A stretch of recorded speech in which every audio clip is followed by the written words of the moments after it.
নতুন সরকারের কাছে আমার বা আমাদের প্রত্যাশা একটাই, নতুন কর্মস্থান উন্নয়নমূলক কাজ যেন করে এবং আমাদের পাহাড়ের প্রিয় পুরুষ ওয়াদুদ ভূঁইয়াকে যেন পূর্ণমন্ত্রী হিসেবে দিলে আমরা বেশি উপকৃত হব, এই আশায় আমরা নতুন সরকারের কাছে প্রত্যাশা।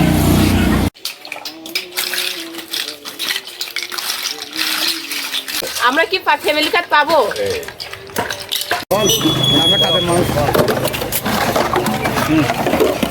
আসসালামু আলাইকুম। এই সরকারের কাছে আমাদের চাওয়া আছে, এখানে যদি মেল ফ্যাক্টরি আরও বেশি হয় আমরা শ্রমিকেরা কাজ করে খাইতে পারবো। আমাদেরকে আর কোনো চাকরি বাকরি নাই, আমরা এখন গরিব ঘরের সন্তান, তাহলে আমরা এইসব কাজ বাজ করে খাইতে পারবো। সর্বপ্রথমে আমরা দীর্ঘ 18 বছর পরে গণতান্ত্রিকভাবে আমার ভোটটা আমি দিতে পারছি, এটার জন্য বাংলাদেশ সরকার, বর্তমান ইউনুস সরকার, সবাইকে, বাংলাদেশ সেনাবাহিনীকে অভিনন্দন।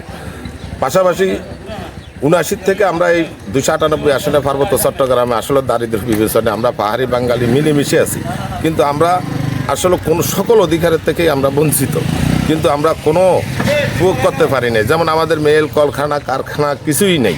আর এখানে বিশেষ করে বাংলাদেশ জাতীয়তাবাদী দল তারেক রহমান সাহেব প্রধানমন্ত্রী হয়েছেন, এই পাহাড়ি বাঙালি ওনার উপর অনেক আস্থা বিশ্বাস, ওনার উপরে যেই ধরনের দিয়েছেন, শান্তিতে যেন আমরা বসবাস করতে পারি, এই এলাকায় মিলেমিশে থাকতে পারি, এইটাই বর্তমান সরকারের কাছে আমাদের প্রাধান্য।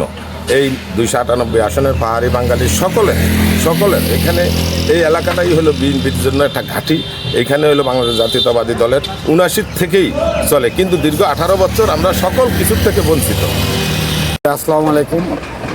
আমরা পার্বত্য চট্টগ্রামবাসী বাংলাদেশ জাতীয়তাবাদী দলের প্রার্থীকে সর্বোচ্চ ভোট দিয়ে আমরা এখানে প্রায় 1 লক্ষ ভোটের ব্যবধানে আমাদের প্রার্থীকে আমরা বিজয়ী করেছিলাম।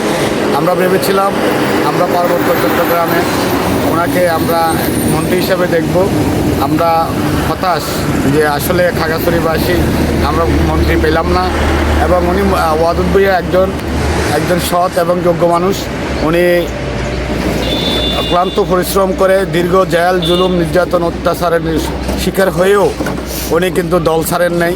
আমরা আশা করেছিলাম অন্তত এই এলাকায় যেহেতু শ্রমজীবী মানুষ, শ্রমমন্ত্রীটা আমাদেরকে দিলে এই এলাকার মানুষের কর্মসংস্থান হবে, এটা আমরা প্রত্যাশা করেছিলাম।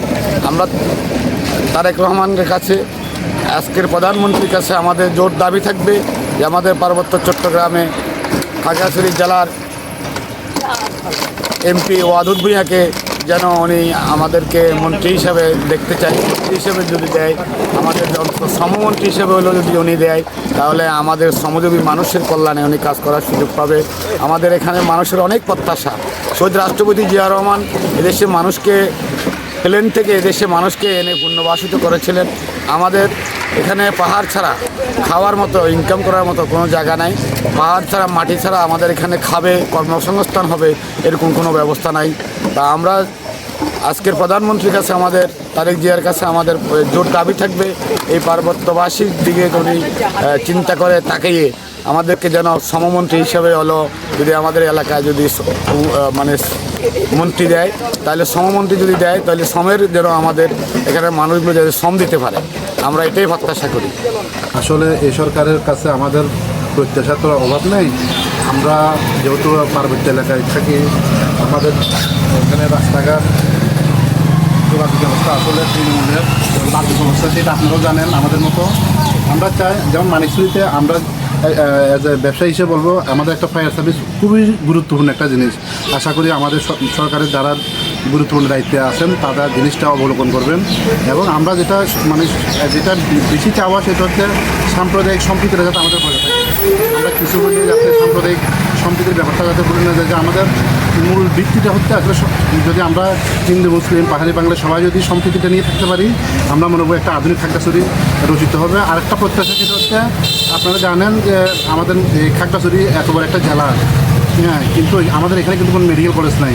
তো এই সরকারের কাছে আমাদের প্রত্যাশা হচ্ছে, আমাদের যেহেতু আমাদের 5টা চাহিদা, অন্ন বস্ত্র শিক্ষা বাসস্থান, হ্যাঁ, তো শিক্ষা আমাদের স্বাস্থ্য ক্ষেত্রে জোর দিতে হবে। যেহেতু আমাদের খাগড়াছড়িতে নাই, মেডিকেল কলেজ নাই, তো আমরা চাই এই সরকারের কাছে প্রত্যাশা সর্বপ্রথম মানিকছড়িতে খাগড়াছড়িতে একটা মেডিকেল কলেজ হবে, এটা আমরা এই সরকারের কাছে প্রত্যাশা করি।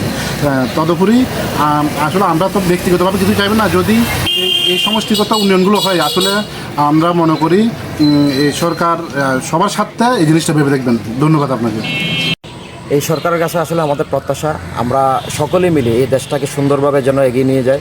পাশাপাশি আমি পার্বত্য অঞ্চলের লোক হিসেবে এই পার্বত্য এলাকায় আমাদের যে কোনো ধরনের শিল্প প্রতিষ্ঠান নাই, এখানে অনেক বেকার লোক রয়েছে, যাদের কর্মসংস্থানের জন্য যদি সরকার কারিগরি প্রতিষ্ঠান পাশাপাশি কোনো শিল্প কারখানা গড়ে তোলে, তাহলে যে প্রচুর পরিমাণ বেকার সংখ্যক লোক রয়েছে তারা শিক্ষিত বেকাররা তারা চাকরি পাবে, কর্মসংস্থান হবে, এটা আমরা আশাবাদী। পাশাপাশি আমাদের এই খাগড়াছড়িতে দেখা যাচ্ছে যে আপনার সশস্ত্র যে গ্রুপগুলো রয়েছে, আমরা সবসময় একটু দুশ্চিন্তার মধ্যে থাকি যে পাহাড়ে একটা সমস্যা সবসময় থাকে। তো এইটার যেন একদম সুনির্দিষ্ট এবং পার্মানেন্টলিভাবে যেন শান্তি প্রতিষ্ঠিত সরকার করে, এই নতুন সরকারের কাছে আমাদের প্রত্যাশা। বিশেষ করে সরকারকে ধন্যবাদ জানাই এই জন্য যে তরুণ এবং বয়স্ক মিলে এই মন্ত্রিপরিষদ গঠন করেছে। পাশাপাশি এই যে মন্ত্রিপরিষদের যে সমন্বয় যেটা করেছে তাদের ধন্যবাদ জানাচ্ছি। পাশাপাশি ধন্যবাদ জানাচ্ছি আরও এই জন্য যে সবাই মিলে যেন এই বাংলাদেশটাকে সুন্দরভাবে মিলেমিশে যেন সামনের দিকে এগিয়ে নিয়ে যেতে পারে, যেন কোনো ধরনের বৈষম্য না থাকে, কোনো ধরনের বিশৃঙ্খলা না থাকে, সবাই যার যার জায়গা থেকে যার যার পরিবেশে সুন্দর করে বসবাস করতে পারে, এটাই আমাদের।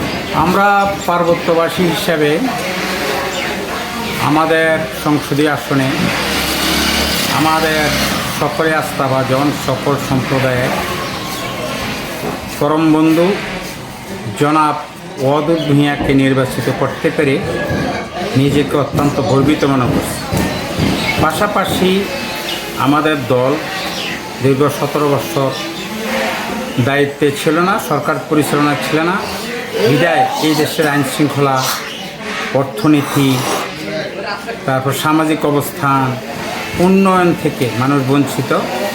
যে উন্নয়নটা হয় সেটা এক পেশে, এটা সামগ্রিকভাবে উন্নয়ন হয় নাই।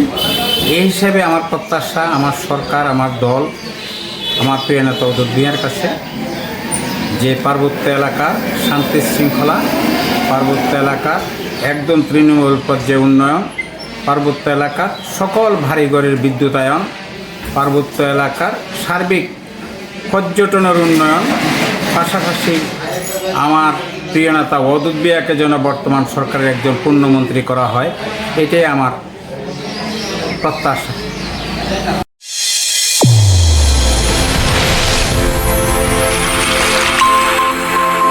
চ্যানেল A1 হৃদয়ের স্পন্দন।